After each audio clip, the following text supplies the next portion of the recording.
So what is the best workout routine for building muscle? People on the internet will try to tell you, oh, there's no such thing as one great routine. There is. Fucking right there is. I know there is because I've done every routine and I can tell you which one is superior to the rest of them. This is the one I use for my clients, I use it for myself, and it seems to yield the best results.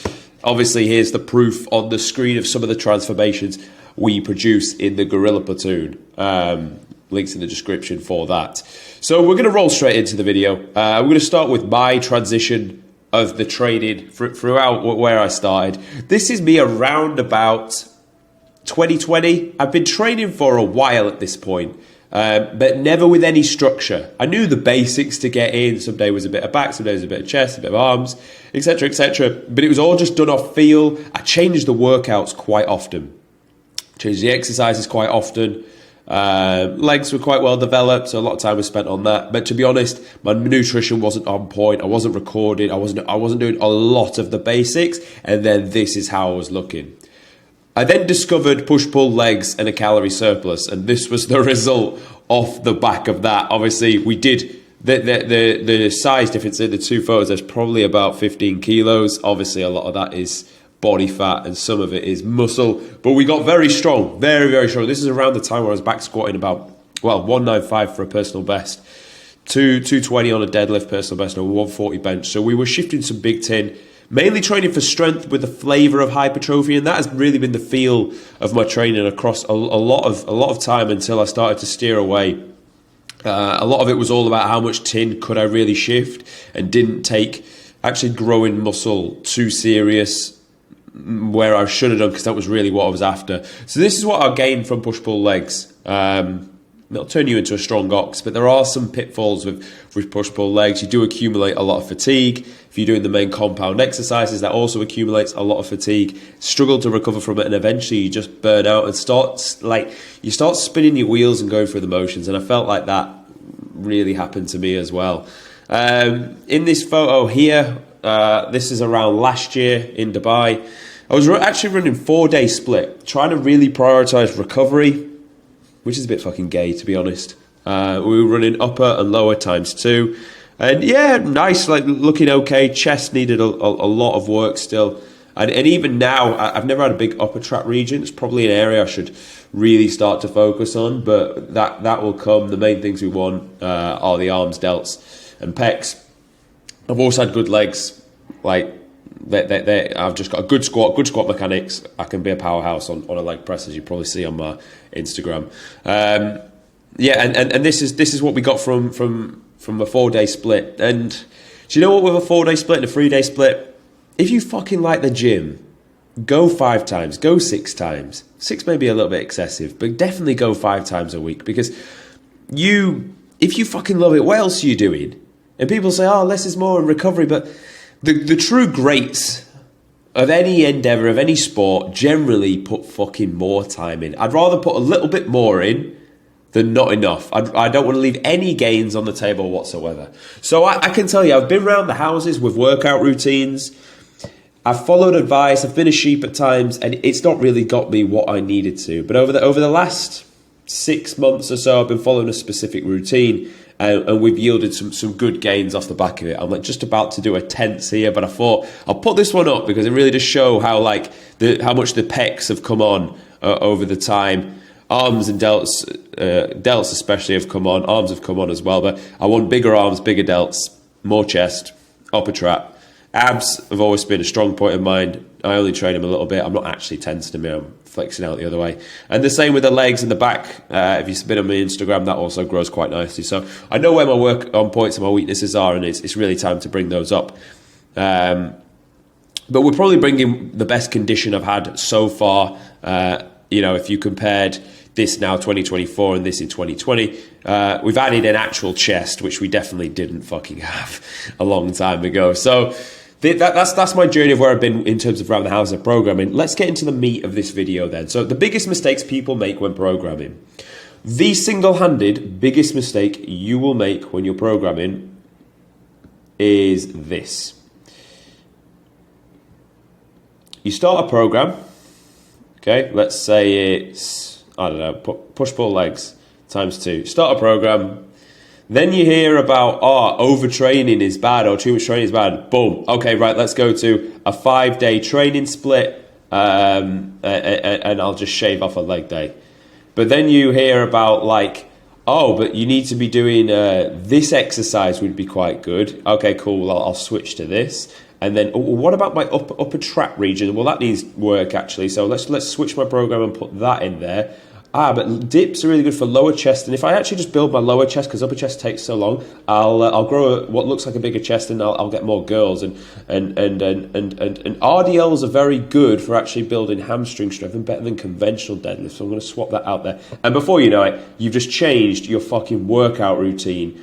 So often, every 2 weeks, you're changing it for something else. And I know what you mean. You always want to progress. You always want to improve and adapt things. But honestly, it's the worst thing you can do because you never build any consistency across set periods of lifts. Like, just set the lifts, work out what you can lift now, and fucking run that for 8 weeks. If it's wrong, it's wrong. I would honestly rather you did that than changed your workout routine so often, because you just don't build any consistency. You don't build any muscle. You don't need to change your workout routine every 2 weeks to shock the muscle. That is literal bullshit. Literal bullshit. The only reason why people thought that was probably because you got a bit of soreness when you did change it. Soreness doesn't always mean muscle gain. Soreness just means the body's done something it's not done in a while. But what would be more efficient? You go and do something that you've not done in a while and you can't lift that much on it anyway, but you still get sore, or you've stacked the same lift 3 weeks on the balance and you've increased the load every time. Which has brought you more gains? I think you know the answer to that question. The next thing to understand is what would actually bring you more happiness. So if I look at my physique now, what would bring me more happiness? More chest, more delts, fucking more arms, and more upper traps. So if that's going to bring me the most amount of happiness, why would I listen to people that are telling me to do deadlifts, do back squat, do push-pull legs 3 times a week when I need arms? I need to grow a set of arms. So why would I listen to these people that are telling me I need to train in certain ways with this workout routine? If building my arms is going to bring me significantly more happiness, and I do that first, do you think I'm going to be more consistent over the long term to do those extra other exercises, which sure, they will add good tissue and thickness to me, but what's going to give me the quickest ROI now, make me the happiest, and make me look significantly better? Is adding another 5 kilos to your back squat going to bring you significant happiness? Probably not. Is adding an inch or 2 to your arms so your t-shirts fill out more and people notice it going to bring you more happiness? Yeah, I think it fucking is. So you need to assess where is your weak points and what do you want to bring up, and program around that first. Stop following the crowd. So just because everyone's like, there used to be like a fad back in the day where it was like all about the back squat, how much you could squat, bench and deadlift, and people that did arm days were fucking gay. And I've been in that camp. But you can tell I've been in that camp when I've got a thick set of quads and tiny arms. You know, you look like a fucking tree trunk. Just one big chunk across the quads and upper region, but then the arms are left small. And if you're built like me anyway, naturally I've got smaller arms. So they're going to need more work. They're going to need more attention to actually bring those up. So don't just follow the crowd.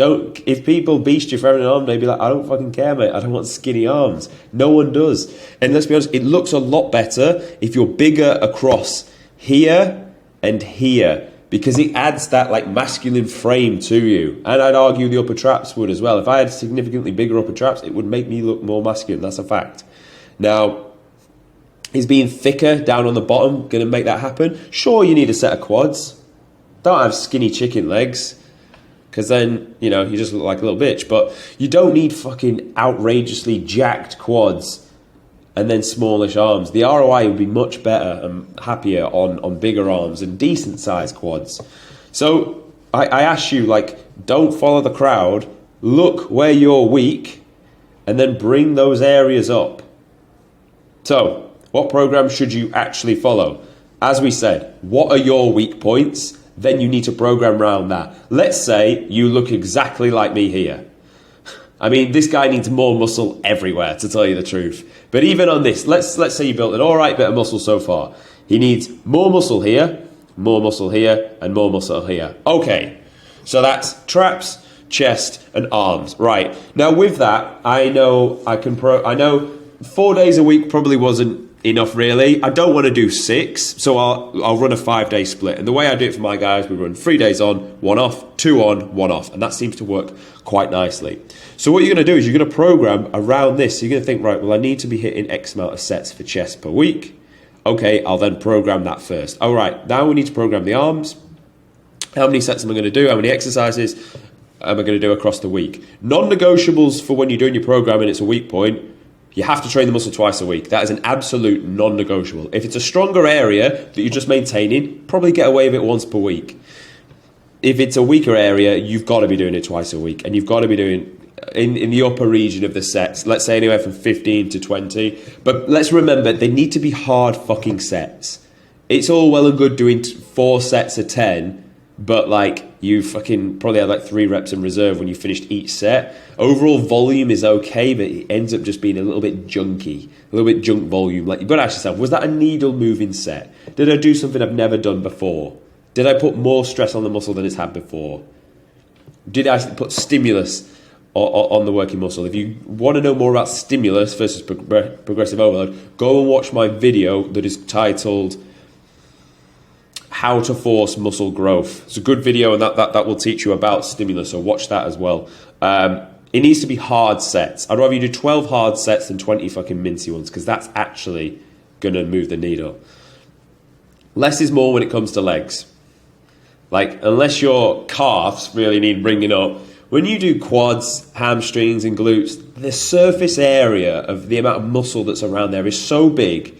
And if you hit the muscle in the lengthened position, so if you do a leg press, if you do a back squat, if you do an RDL, the damage you put on those is so drastic, and that's why they can grow so much faster than any other muscle. You probably don't need, unless you like are an absolute athlete, and they are a weak point, once a week is enough for legs. You don't need to be doing twice a week legs. And I've made that mistake for so long because people think about bringing up the legs. People have put so much emphasis on legs over the years where everyone just, because it's the opposite to what went on before, where people have big upper bodies and small legs. Now we've gone like the other way of just being really strong across the legs, and that's been the appealing thing, and that's what's shown discipline. But in actual facts, don't do so much legs.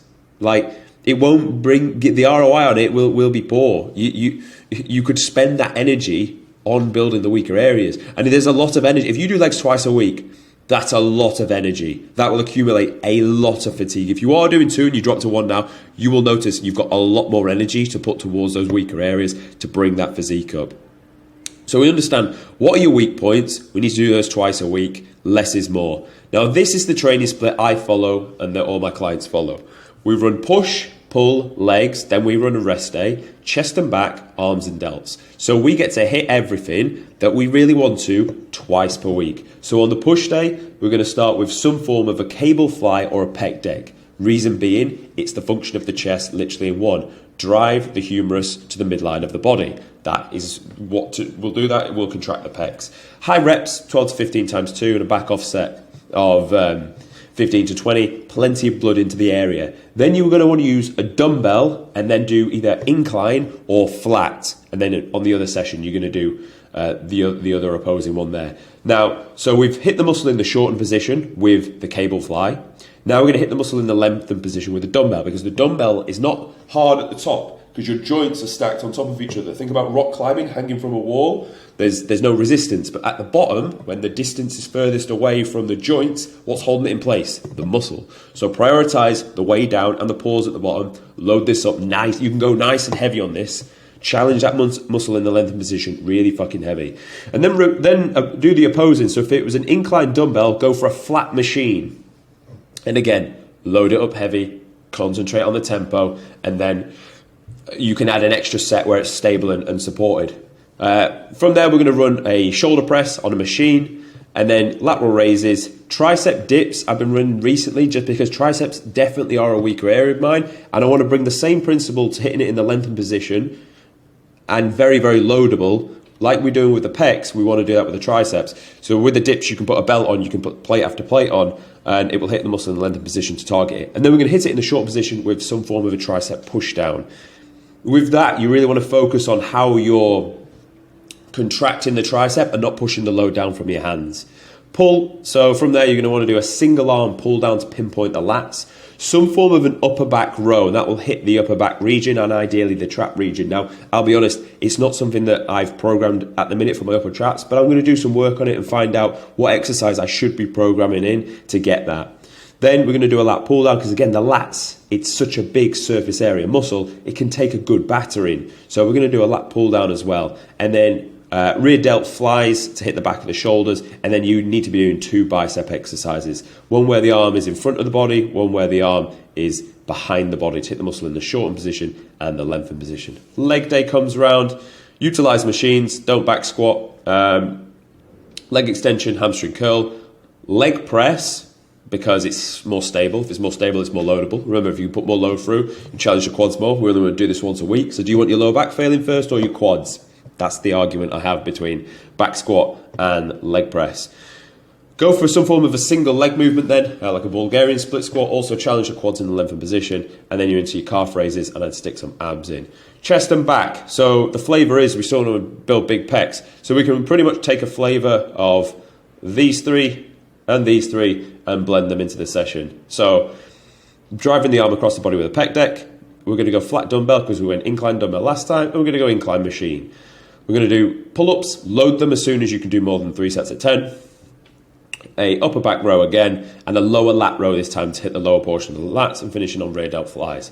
Arms and delts go absolutely wild here. So lateral raises or the fucking holy grail of building side delts. Hit them with dumbbells. Then go to shoulder press dumbbell if you did machine last time. Then you're going to run with a cable lateral raise. Ideally put the cuff on your forearm and then do that there, single or double arm. And then you're into your biceps. Again, 2 exercises for the bicep, 1 in front, 1 behind. Use a cable, use a dumbbell. Triceps, same again, dips, and then a push down. Lengthened position, shortened position, and then another set of abs if that's something you need to bring up. So that is the program I would follow, or that's the program I am following to bring up these weaker areas. And maybe it will change, maybe even more volume will go on towards the arms and a little may come off another region that I'm stronger in, but we'll see. I also get coaching too, which is amazing. So I also get to learn from someone more experienced than me about how to program and how to develop this, because again, if I was to program myself, this is what would happen. I would change things. I'd be like, oh, yeah, my trap's feeling skinny. Right, let's reprogram that. 4 weeks later, oh, my forearms are looking small. I need to put some more on that. Okay, and the upper portion of my chest could probably do with another. And this is what happens. Having a coach is fucking amazing because he will take the stress out of the equation. So, boys, if you need someone to do that for you, because this is what you've been doing, flipping around all the fucking time and following bad advice, which is not going to bring you happiness, then click the first link in the description. You will see it's an opportunity to book a call, have a conversation with me, see if you're a good fit to join the Gorilla Platoon, and I'll turn you from a fucking little boy into a gorilla. Thanks for listening. Subscribe to my channel. Stop watching my videos without subscribing, or I will jump through this fucking circular screen and gobble you up. See you in the next video.